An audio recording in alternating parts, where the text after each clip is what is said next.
കുവൈറ്റിൽ ഫഹാഹിലിൽ സുരക്ഷാ പരിശോധന. വിസ നിയമലംഘനം നടത്തിയ 74 പേർ പിടിയിൽ. ഇവരെ തുടർ നടപടികൾക്കായി ബന്ധപ്പെട്ട അധികാരികൾക്ക് കൈമാറുമെന്ന് സുരക്ഷാ ഉദ്യോഗസ്ഥർ അറിയിച്ചു.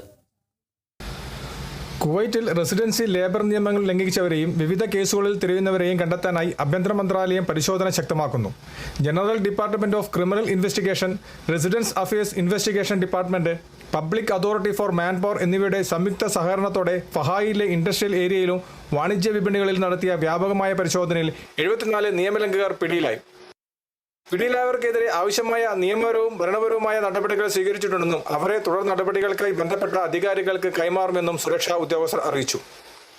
സ്വകാര്യ മേഖലയിൽ ജോലി വിസ നിയമലംഘനം, ഗാർഹിക ജോലി വിസ നിയമലംഘനം, അറസ്റ്റ് വാറണ്ട് നിയമലംഘനം, താൽക്കാലിക വിസ നിയമലംഘനം, ഫാമിലി വിസ നിയമലംഘനം എന്നിവയിൽപ്പെട്ടവരെയാണ് അറസ്റ്റ് ചെയ്തിരിക്കുന്നത്.